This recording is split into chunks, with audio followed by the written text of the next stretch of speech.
At 3 in the morning, in a rain-soaked Paris street, a black sedan pulled up to the curb. Inside sat a young American entrepreneur with sharp eyes and restless ambition. He wasn't there for dinner.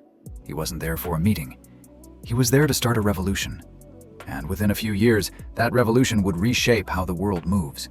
But it would also nearly destroy the man who built it. This is the story of Travis Kalanick, the man who built Uber and almost lost everything because of it.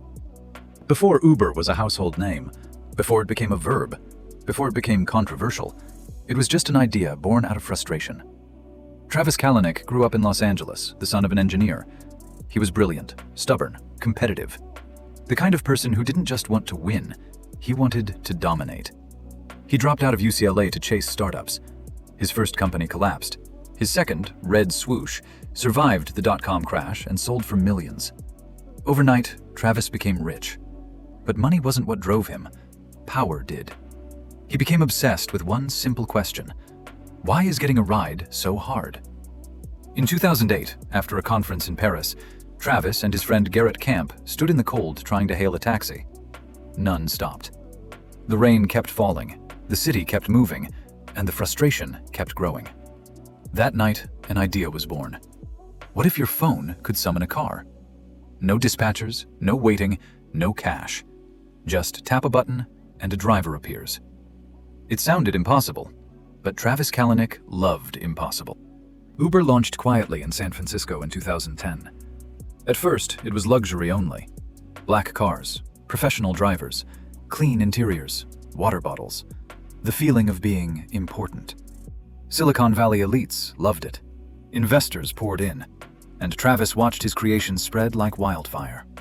Then came the real breakthrough. Uber X. Regular people driving their own cars. Anyone could become a driver. Anyone could get a ride. Prices dropped. Demand exploded. Uber was no longer a service. It was a movement. Cities lit up with Uber icons. Drivers signed up by the thousands. Riders deleted taxi apps. And Travis Kalanick became the face of disruption. He wasn't building a company. He was waging a war. Travis believed rules were obstacles, regulations were suggestions, and governments were just another enemy to outmaneuver. When cities banned Uber, he launched anyway.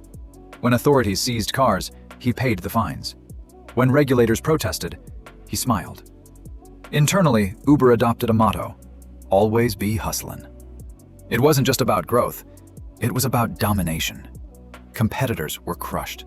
Taxi unions protested. Cities erupted in legal battles. But Uber kept expanding, country by country, continent by continent. By 2014, Uber was valued at over $40 billion. Travis Kalanick was one of the most powerful CEOs on Earth, and the pressure was starting to show. Inside Uber, the culture became legendary. Hard driving, aggressive, ruthless. Employees worked insane hours. Executives clashed. Egos collided. Victory was everything. Former staff would later describe it as a pressure cooker, a place where ambition burned so hot it consumed people. Travis encouraged it. He celebrated risk. He rewarded aggression. He admired those who pushed limits. But somewhere along the way, the mission blurred. Growth came before people. Speed came before safety. And winning came before ethics. Then the scandals began. A video leaked of Travis berating an Uber driver over falling fares. The CEO, furious, angry, defensive.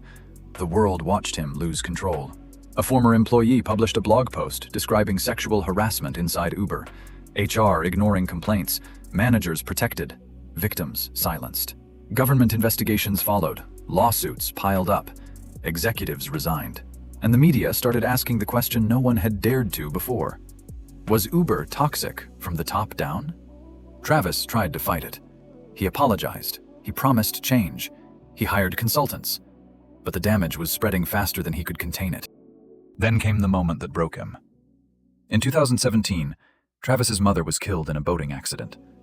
His father was critically injured. For the first time in years, the man who had conquered cities and bent governments was powerless. He stepped away from Uber to grieve, and while he was gone, the board moved. Investors had grown tired of the chaos. Regulators were circling. The brand was bleeding. They needed stability. They needed trust. They needed a new leader. And Travis Kalanick, the man who built Uber, was now the biggest risk to its survival. When he returned, he found the walls closing in. One by one, his closest allies were removed. The board demanded change. The pressure became unbearable. In June 2017, Travis resigned as CEO. The founder had been fired from his own empire. Uber would go on to clean up its image. New leadership, new culture, new direction. The company went public. Drivers stayed, riders kept tapping, and the world kept moving. But Travis Kalanick never returned. He had built one of the most powerful companies in history and lost control of it at its peak. Today, Uber operates in over 70 countries. It moves millions of people every day. It reshaped cities. It rewrote industries. And its story is inseparable from the man who created it. Travis Kalanick wasn't a villain. He wasn't a hero. He was a force of nature. Brilliant, flawed, relentless. A man who changed the world and paid the price for it. Because sometimes, the same fire that builds an empire is the fire that burns it down. And somewhere tonight, in a city glowing with headlights and phone screens, a rider will tap a button and never think twice about the man who made it possible. But his story is still there, in every car, every ride, every street. A reminder that behind every revolution is a human being. If you enjoyed this video, please like, subscribe, and comment who you want to see next.